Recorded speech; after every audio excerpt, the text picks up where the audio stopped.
여러분 나비를 좋아하십니까? 네, 저는 부활절만 되면 나비를 생각합니다. 여러분은 나비하면 무엇이 생각나시죠? 손에 잡힐 듯 말 듯 낮게 팔랑팔랑 거리면서 하늘을 나는 나비. 그냥 약한 곤충 한 마리다. 이렇게 생각하지 않으십니까? 어렸을 때는 봄이 되면 여기저기서 나비가 날아다니죠. 흰나비, 노랑나비.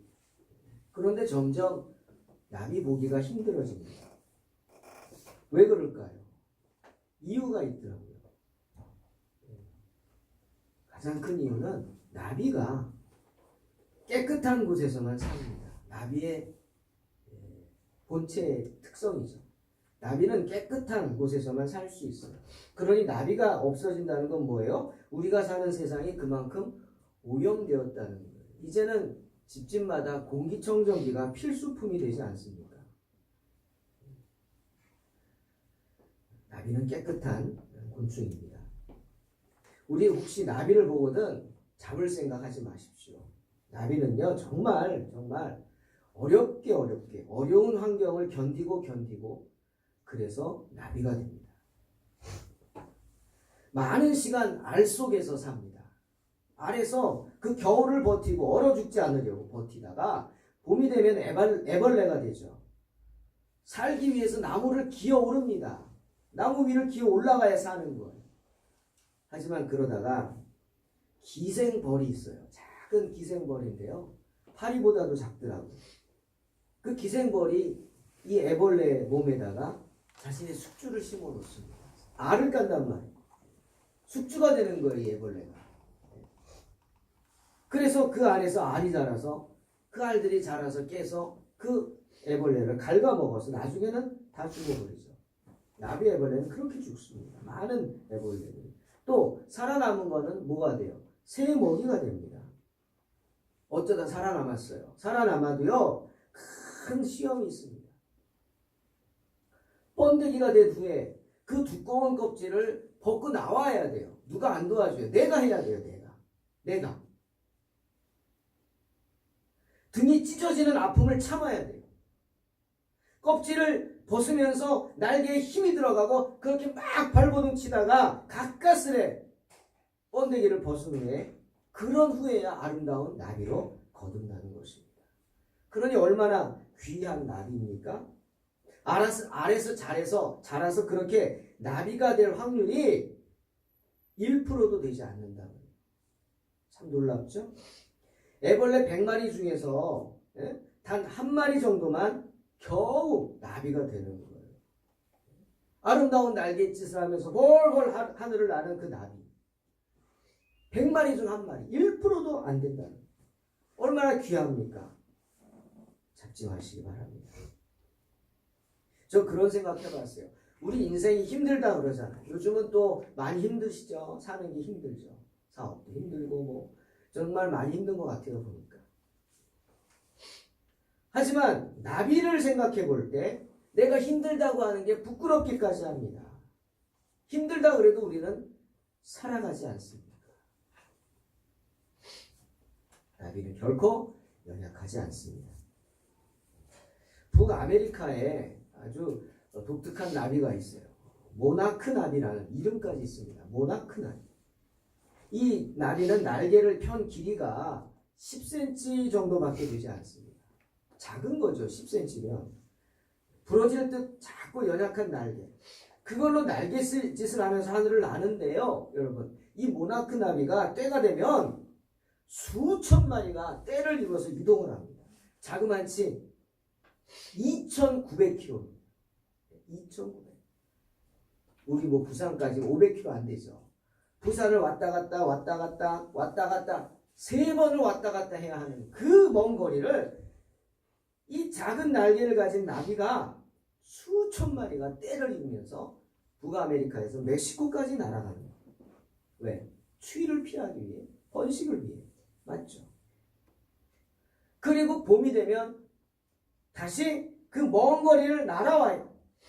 자기가 날아갔던 그 아메리카. 그래서 거기서 알을 낳고 죽습니다. 그런데 이게 정말 과학자들한테 미스테리라고 해요. 예? 모나크 나비가 큰 먼 거리를요, 한치의 오차도 없이 정확히 그곳으로 돌아옵니다. 예? 왔다 간 나비가 아니에요. 한번 왔다가 가면 죽잖아요. 그럼 그 알이 다시금 어떻게 알고 자기 아비가 날아갔던 그 항로를 그대로 날아가서 거기서 다시 또 날아온다는, 기가 막히죠. 우리는 연어가 참 미스테리라고 그러죠. 그 먼 거리를 어떻게 갔다 오냐. 근데 연어는요, 그래도 해류를 타고 왔다 갔다. 그냥 몸만 의지하면 갔다가 오지 않습니까? 그런데 모나크 나비는 알 수가 없는, 연약한 날개를 가지고 그 먼 거리를 날아서 매번 정확히 날아올 수 있는 이 모나크 나비의 능력이 뭘까? 흔히 우리가 말하는 그 몸 안에 GPS가 있다. 그 몸 안에 뭐가 있어요? 내비게이션 시스템이 있다고 그럽니다. 이 세상에서 가장 뛰어난 항공 우주 시스템보다 모나크 나비의 GPS 시스템이 더 정밀하다고 과학자들은 말합니다.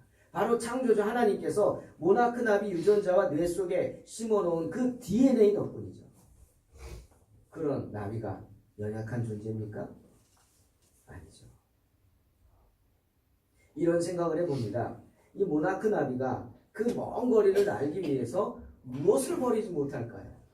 아마 자기 몸에 쓸데없는 건 다 버렸을 거예요. 야, 내일 어떻게 될지 몰라. 내일 먹을 음식만이라도 며칠치 음식은 좀 가져가자. 비축해 놓겠습니까? 몸 안에 저장하자. 저장해 놓을까요? 무거워지는데?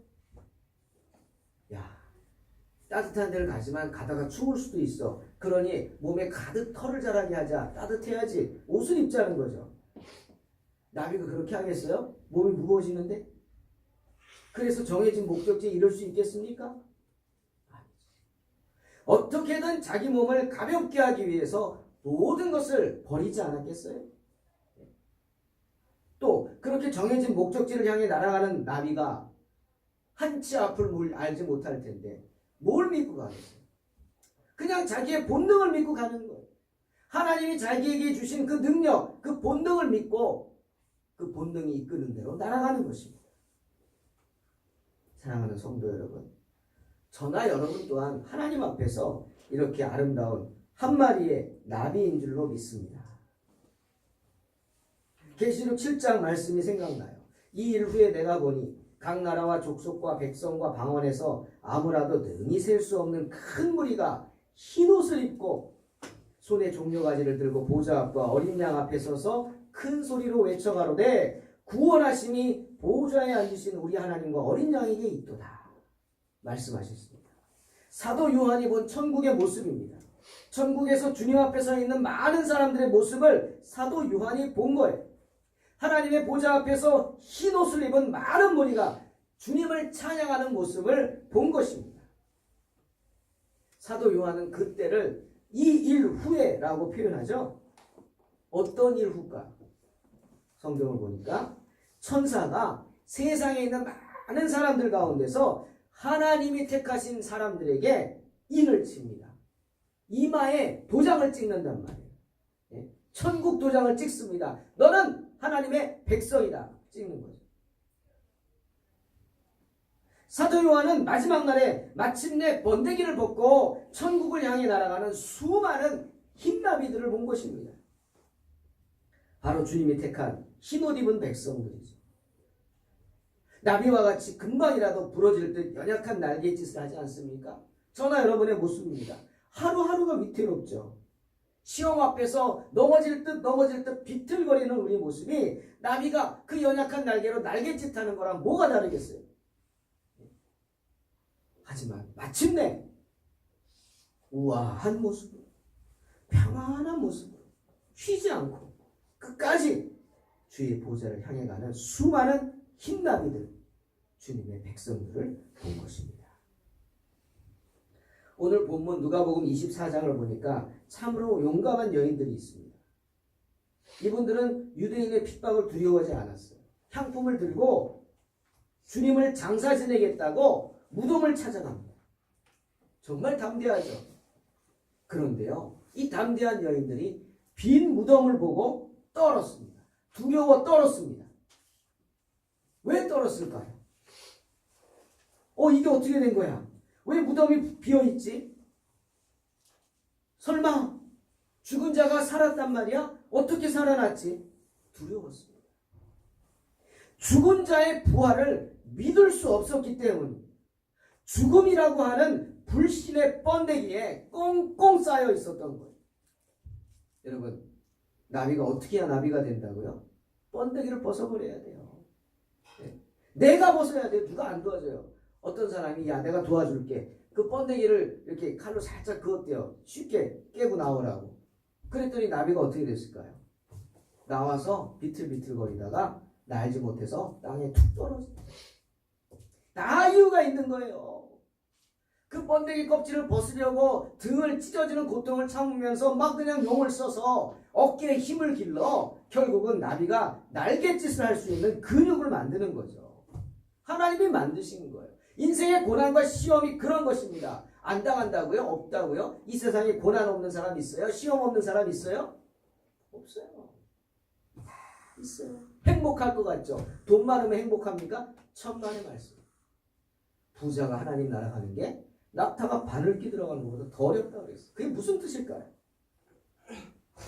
그 시험과 근심과 걱정과 그 모든 고민은 하나님이 우리에게 주신 것들이에요. 우리가 감당할 시험이라고 말씀하셨어요. 번데기란 말이에요. 번데기. 불신의 번데기라고요. 그거를 벗어나야 돼요. 죽음이라는 것이 바로 우리의 불신의 번데기. 이 여인들은 그 불신의 번데기 앞에서 두려웠던 거예요. 그 불신의 번데기에 둘러싸인 채 두려워 떨었던 거예요. 그 여인들을 보고 천사가 뭐라고 그럽니까? 책망하죠. 어째서 산자를 죽은 자 가운데 찾느냐? 책망합니다. 그는 여기 계시지 않다. 살아나셨다. 그러고 이런 말씀을 합니다. 갈릴리에 계실 때 너희에게 어떻게 말씀하신 걸 기억하라. 천사가요. 그 여인들에게 죽음이라는 공포에 불신의 번데기에 두려워 떠는 여인들에게 그 불신의 번데기를 벗는 방법을 말씀해 주시는 거예요. 그게 뭐예요? 말씀 믿으라는 거예요. 말씀을 믿으라. 주님이 너희에게 하신 그 말씀을 믿으라. 저는 미국의 빌리 그레이엄 목사님 돌아가셨지만 그분들 복음 전할 때 너무 멋있는 게 있어요. 아, 이게 영어가 멋있는 이유가 이게 멋있는 거구나. 뭐라 그래요? 그 빌리 그레이엄 목사님은 성경책을 이렇게 들고는 처음 한 말이 뭐예요? The Bible said.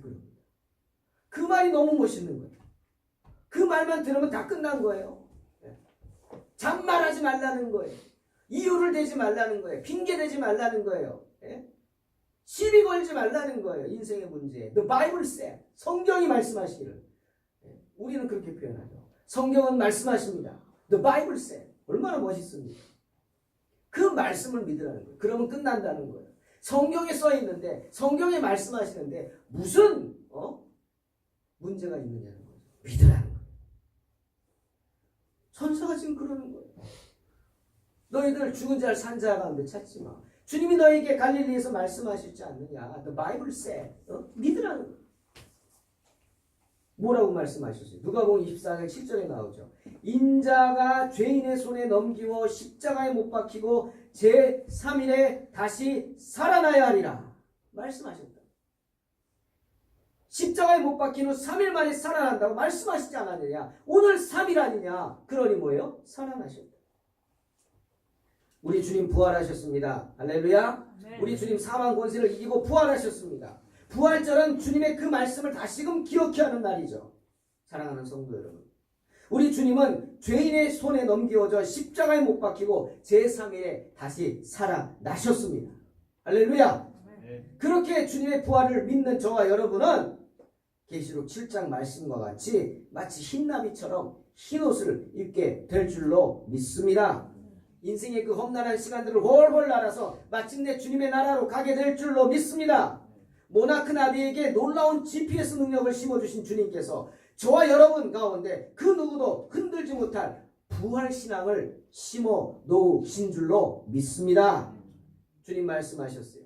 요한복음 11장. 나는 부활이요 생명이니 나를 믿는 자는 죽어도 살겠고 무릇 살아서 나를 믿는 자는 영원히 죽지 아니하리라. 아멘. 비록 우리가 하는 날갯짓이 부러질 듯이 자꾸 연약한 날갯짓일 수 있습니다. 그렇다 할지라도 흰나비같이 부활 신앙으로 무장한 저와 여러분이 마침내 천국을 향해 헐헐 날아가게 될 줄로 믿습니다. 그런데 여러분, 이렇게 흰나비가 되기 위해서는, 그렇게 부활 신앙으로 무장하기 위해서는 우리에게 정말 필요한 게 있습니다. 그것을 주님 마태복음 16장 24절에서 말씀하셨어요. 뭐라고요? 아무든지 나를 따라오려거든. 그죠? 나를 따라오려거든. 그 부활 신앙을 가지고 주님을 따라서 천국에 가려거든. 그 말이죠. 첫째, 자기를 부인하고. 또 뭐예요? 자기 십자가를 지고 나를 쫓을 것이다. 말씀하셨어요. 자기를 부인해야 합니다. 주님이 나에게 맡겨주신 십자가를 져야 한단 말이에요. 자기 십자가를 져야 한다. 여러분, 주님의 십자가는요, 누구도 지어주지 못했어요.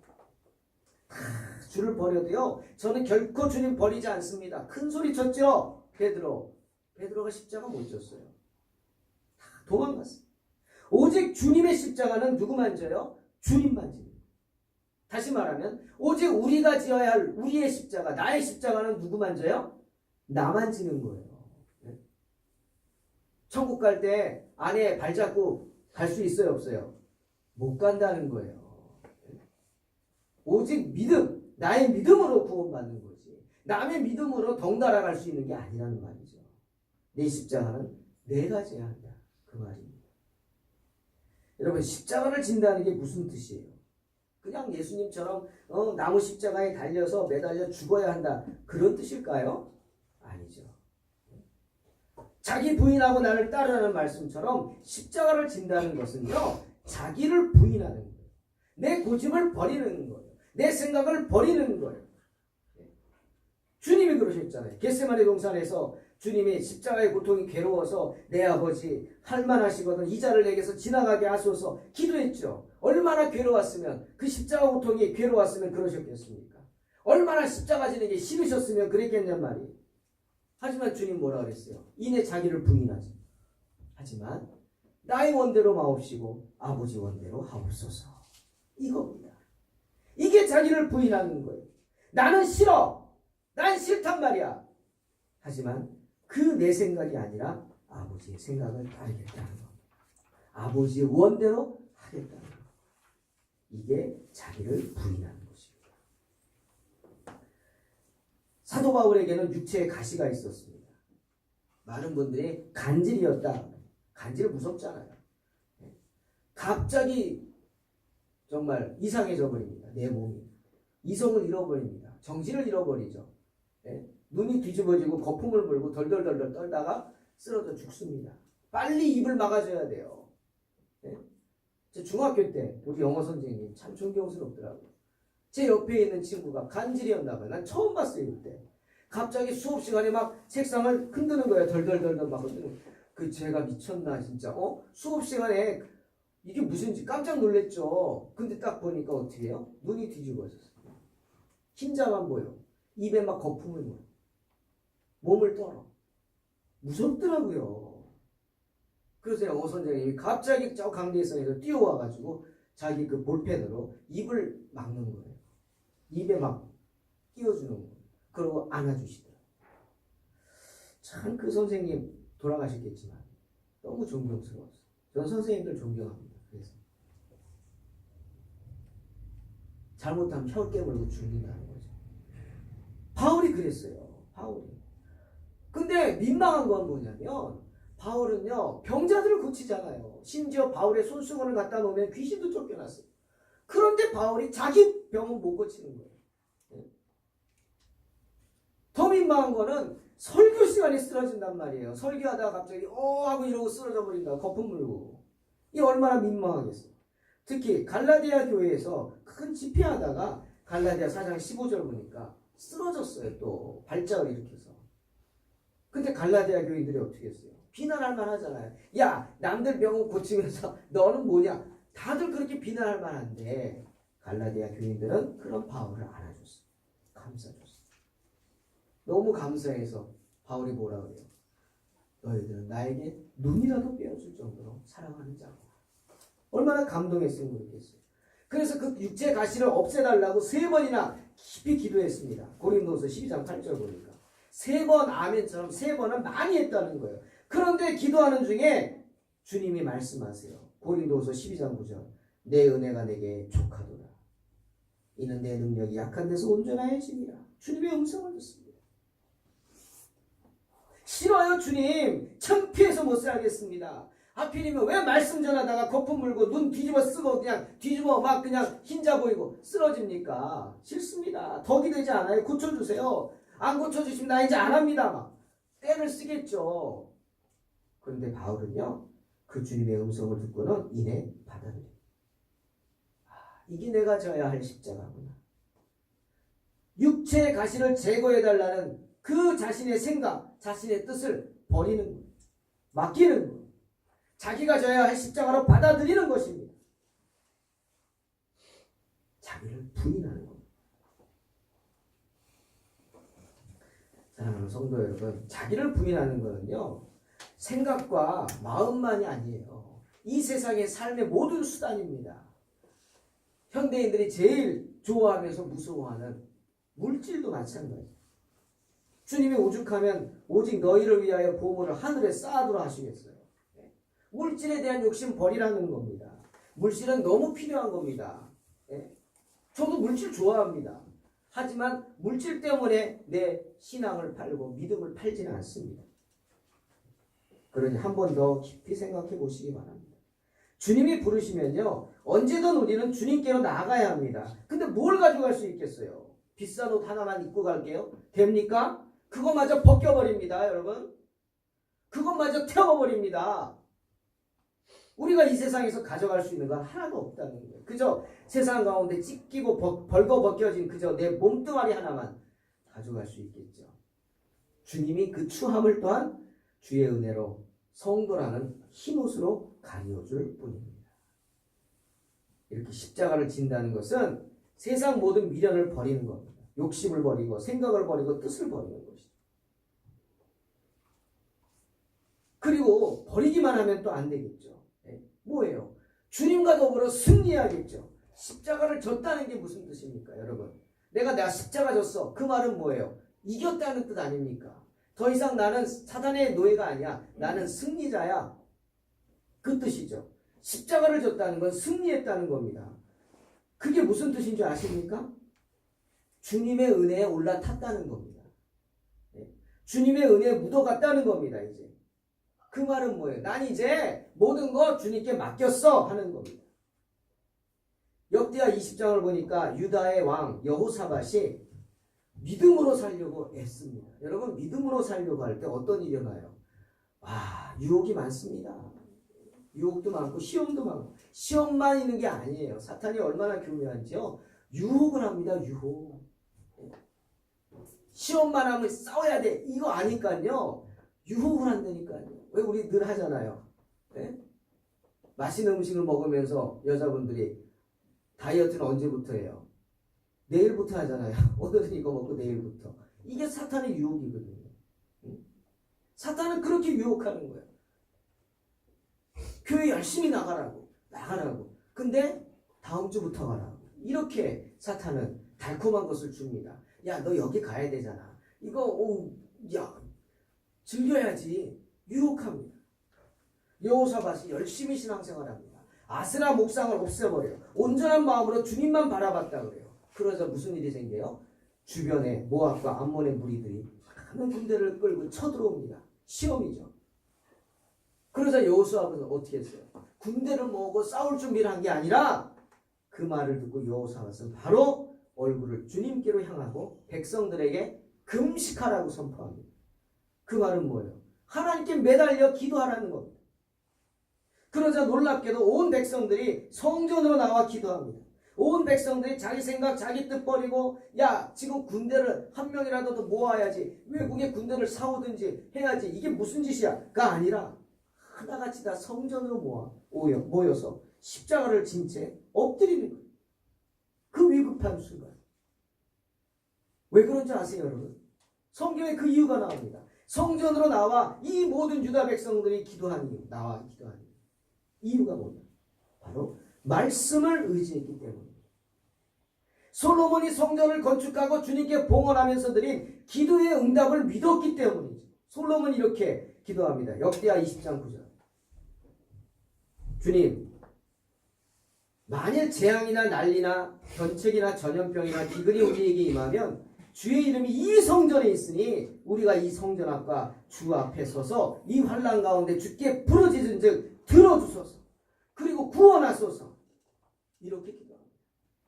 나라가 큰 어려움 당할 때 이 성전에 나와 기도하면 주님이 우리를 불쌍히 여기셔서 살려주시라는 겁니다. 그 말씀을 믿었기 때문에 여호사밧과 그 모든 백성들이 나온 거예요. 여호사밧이 이렇게 기도합니다. 하나님, 그들을 징벌하지 아니하시나이까? 우리를 치러 오는 이 큰 무리를 우리가 대적할 능력도 없고 어떻게 할 줄도 알지 못해 오직 주만 바라봅니다. 기도합니다. 이것입니다. 여호사밧만 기대하고 유대 지도자들만 기도한 게 아닙니다. 역대하 20장 13절 보니까 유다의 모든 사람들, 심지어 그 아내와 자녀와 어린 아이들까지도 다 성전에 와서 여호와 앞에 서 있다 말씀하십니다. 그래서 어떻게 합니까? 자신들의 모든 것을 주님께 맡기며 기도하는 유대 무리들에게 성령이 말씀하시죠. 야하시엘 선지자를 통해 말씀하십니다. 뭐라고요? 간단하게 말씀하십니다. 이 전쟁 너희가 싸울 것이 없다 하십니다. 이 전쟁은 너희가 싸울 것이 없다. 이것은 나의 전쟁이다. 선포하는 거예요.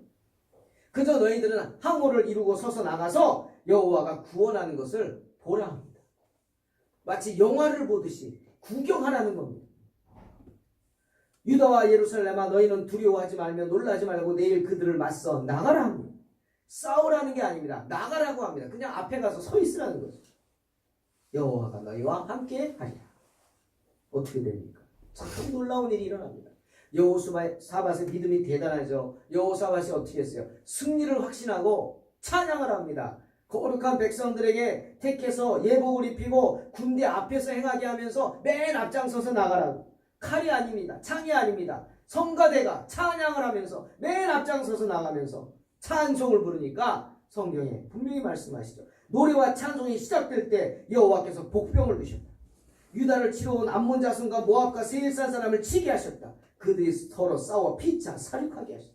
서로 싸우는 거예요. 찬송이 일어나자 그들이 서로 싸우는 거예요. 유다 백성들은 뭐 했어요? 구경만 했어요. 사랑하는 성도 여러분, 자기 십자가를 지고 주님 앞에 나와 주님 믿고 의지하면서 자신을 맡긴 이스라엘 백성들이 승리를 맛본 것입니다. 주님의 은혜에 올라탐으로 놀라운 은혜를 맛본 것입니다. 부활의 소망을 품고 살아계신 주님 앞으로 나아가는 성도 여러분, 시편 46편 10절에 너희는 가만히 있어 내가 하나님 됨을 알지어다. 내가 열방과 세계 중에서 높임을 받으리라. 주님 말씀하십니다.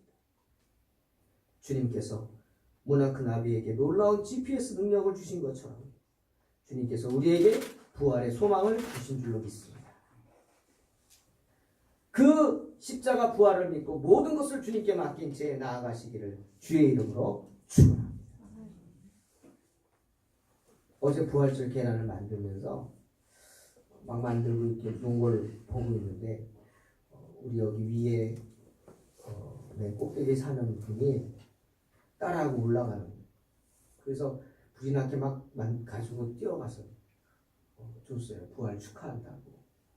그랬더니 엄마는 내 부활절이군요. 그런데 딸이 초등학교 2학년쯤 됐나? 그걸 봤더니요. 엄마에게 이렇게 말하는 거예요. 엄마, 부활절이 뭐야? 제가 눈물이 피 흐르더라고요. 부활절이 뭐냐고 묻더라고요, 엄마한테. 제가 마음이 너무 아프고 하나님 앞에 너무 죄송했어요. 이게 우리의 문제구나. 가까운 곳에서부터 전도를 해야겠구나. 십자가를 지는 건 그겁니다. 섬겨요. 부활의 소식을 전하기 위해서는요, 어떻게? 섬기는 수밖에 없는 거예요. 오늘 읽은 출애굽기 19장 4절에 주님이 그랬죠. 내가 애굽 사람에게 어떻게 행한 것을 봐라. 이스라엘 백성들은요, 하나님을 몰랐어요. 430년간 애굽에 살면서 자기 멋대로 살았어요. 그냥 살겠다고 하나님을 찾은 거죠. 하나님을 믿음으로 찾은 거 아닙니다. 그러니 수없이 시험하고 원망하고 불평하지 않습니까? 그들의 모습을 보십시오. 하지만 주님은요, 그런 그들을 붙잡아내십니다. 무서운 재앙을 일으켜서 애굽 혼내시고 심지어 홍해바다를 갈라서 그들을 구출하십니다. 내가 어떻게 독수리 날개로 너희를 업어서 내게로 인도하였음을 너희가 보았느니라 말씀하십니다. 그렇게 주님이 아무것도 모르고 그저 부인하고 돌질하려고 그러는 백성들을 불쌍히 여겨서 그들을 독수리의 날개로 업어서 안전한 곳으로 옮겨주시는 거예요. 세계가 다 내게 속하였나니 너희가 내 말을 잘 듣고 내 언약을 지키면 너희는 모든 민족 중에서 내 소유가 되겠고 너희가 내게 대하여 제사장의 나라가 되며 거룩한 백성이 되리라 말씀하십니다. 흰나비가 되기를 원하는 성도 여러분, 흰옷을 입기를 소망하는 성도 여러분, 십자가를 지고 승리하기 원하는 성도 여러분, 주님을 믿고 주님께 맡김으로 주님의 은혜에 올라타시기를 주의 이름으로 축원합니다. 부활의 소망을 품고 어떠한 고난과 역경 속에서도 독수리 날개로 우리를 업어 주님께로 인도하시는 주님의 은혜를 체험하시기를 주의 이름으로 축원합니다. 기도하겠습니다. 하나님 감사합니다. 부활의 소망으로 승리하게 하여 주시옵소서. 자기를 부인하게 하시고 모든 것을 주님께 맡김으로 나아가게 하여 주시옵소서. 예수님의 이름으로 기도하옵나이다. 아멘.